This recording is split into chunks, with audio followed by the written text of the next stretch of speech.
Bonjour, aujourd'hui je voudrais vous parler de la bourse que je vais vous expliquer tout simplement. C'est un guide qui est facile pour les débutants au Québec. Et puis avant de commencer, je veux dire que je suis en train de faire une série de vidéos sur l'investissement à la bourse. Donc si c'est quelque chose qui pourrait vous intéresser, je vous encourage à vous abonner à ma chaîne. Et puis, j'ai un disclaimer avant de commencer. Je ne suis pas planificateur financier, donc je n'ai pas le droit de vous donner des conseils financiers, mais je suis juste passionnée. Je suis en fait enseignante au primaire et j'ai fait plusieurs lectures, des recherches acharnées depuis les 10 dernières années et je veux juste apprendre à gérer mon argent intelligemment, finalement. Donc, l'objectif de ma vidéo d'aujourd'hui, c'est de vous aider à comprendre le concept de la bourse sans jargon, sans vocabulaire compliqué. Et puis, tout le monde entend parler de la bourse tout le temps, partout, mais on se demande c'est quoi au juste la bourse?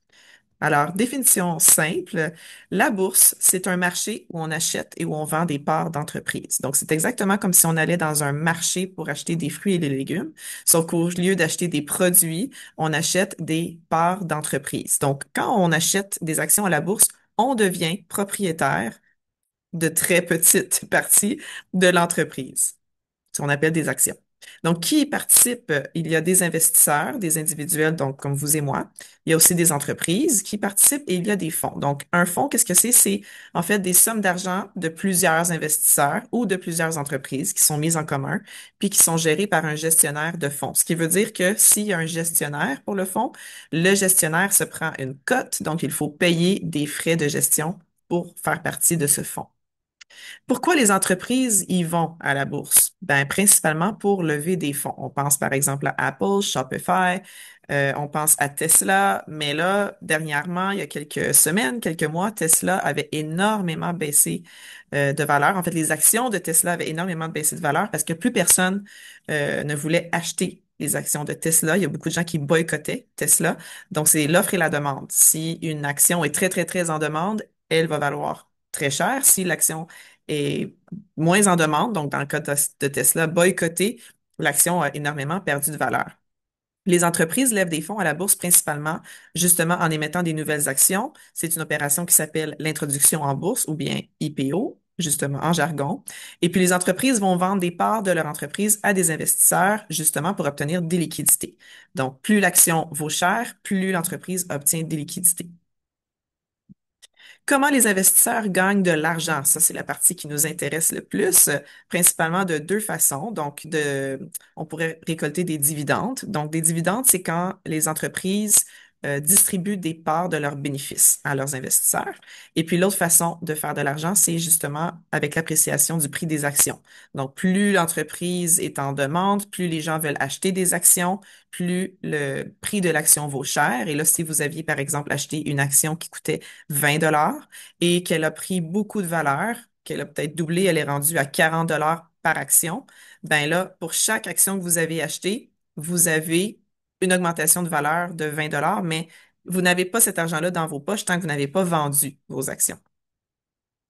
Pourquoi ça monte et ça descend, le marché boursier? C'est, comme je l'ai dit précédemment, tout est dans l'offre et la demande.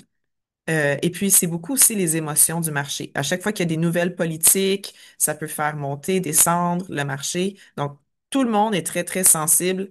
Et puis, les gens vont, par peur, vendre toutes leurs actions. Si les gens se disent, ah oui, le marché est bon, l'économie est bonne, tout le monde veut acheter des actions. Donc ça fait beaucoup monter et descendre le marché. Donc le principe de base de l'offre et la demande, quand une action monte, c'est parce qu'il y a plus d'investisseurs qui veulent acheter une action que de gens qui veulent la vendre. Donc la demande, elle est supérieure à l'offre, puis le prix de l'action augmente.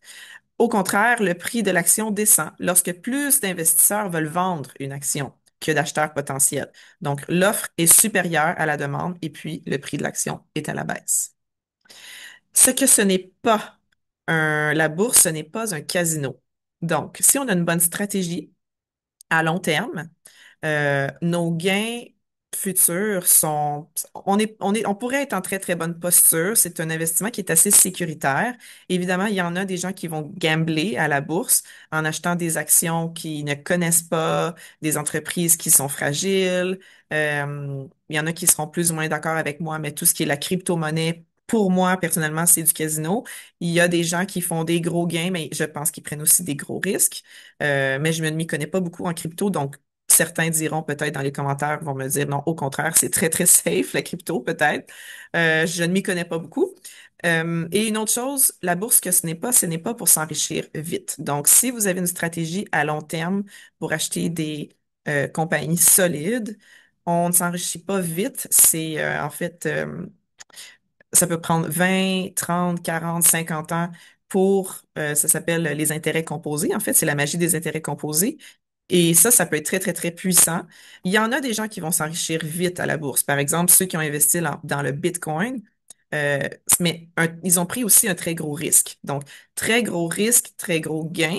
Mais voilà, ça dépend quelle est votre approche. Voilà, c'est la fin de ma vidéo déjà. Si vous avez appris quelque chose ou que ça vous a intéressé, que vous aimeriez en savoir plus sur la bourse, ben, je vous encourage encore une fois à vous abonner à ma chaîne. Et puis, je vous remercie d'avoir écouté jusqu'ici et je vous dis bye, à la prochaine.